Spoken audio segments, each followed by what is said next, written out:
Hey, nice to see you again. I'm still home. It's Mark Nelson here. I'm going to be talking about the dulcimer some more. I'm going to talk about how it came to be the dulcimer. It's a kind of an interesting story. First, I'll play a little something.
Well, that was a tune called the Arkansas Traveler. And as I said, it's on the Appalachian Dulcimer. And when I first started playing the Appalachian Dulcimer, first of all, it was called the Mountain Dulcimer. It was called the Appalachian Dulcimer. It was considered, if you looked it up in the dictionary at the time, this has been in 1968, 69, that this was an instrument that had been invented in the Appalachian Mountains. And the way I just played that, incidentally, was not the traditional way to play. The traditional way of playing it was you'd use a stick to fret. And I showed you that in one other video. I'll show you just a little bit again. Let's see. Oh yeah, here's a typical dulcimer tune played, typical dulcimer style.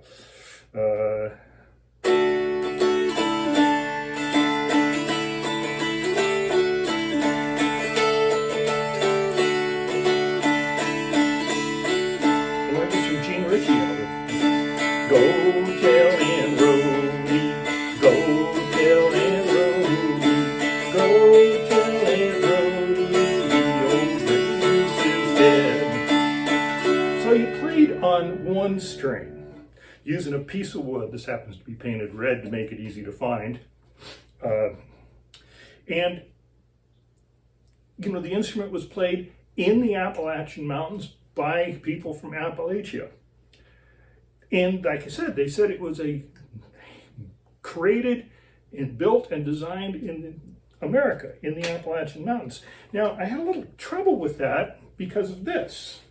I mean, it's sitting right here. I knew about this instrument. This is a Swedish dulcimer called the Hummel. Now, the people in the Appalachian Mountains never got to Sweden, and people from Sweden didn't get to the Appalachian Mountains. So how did this instrument, the Appalachian Dulcimer, get here? I'm going to tell you that story. The dulcimer started in Europe as a folk instrument. This is an illustration of one from 1619 in Germany. Here's some more German ones. These are from the 19th century. They're called Scheitholz, and they were found in Sweden. They were found in France. They were found in Norway. But where they were not found is where the people who settled Appalachia came from. The people who settled the Appalachian Mountains came from mostly Scotland, Northern Ireland, and England. And they did not have a dulcimer-like instrument in that area. So how did the dulcimer get there? Well, they used to think that these people made it up, but they didn't. The first instrument that shows up in the Appalachians looks very much like a German Scheitholz, and that's exactly what it is. It came in with the Pennsylvania Dutch, the early German settlers. When it got to Appalachia, They didn't know what it was, so they looked in the Bible to see for the name, to see what the name might be. And they came across something about the angels playing dulcimers and sackbuts. This is a sackbut, that trombone-like thing. But the dulcimer they were talking about in the Bible is a completely different instrument. We call it the hammered dulcimer. So they just came up with their own name and started building these beautiful, beautiful Appalachian instruments that we now call dulcimers. In the 60s, 50s and 60s, they started showing up in folk music. This is Jean Ritchie, who I mentioned. She brought it out of the mountains. This is Joni Mitchell, and hippies started playing them like crazy, and there you go.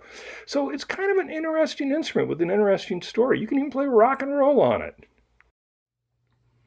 Well, I'll leave you with something played on my Swedish hummel, Swedish dulcimer, the instrument that started me on my quest to learn the history of how the Appalachian Dulcimer came to be. This is an Irish song that I learned in England from an itinerant fiddler in Cornwall, actually. Haste to the Wedding.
All right. Well, till the next time.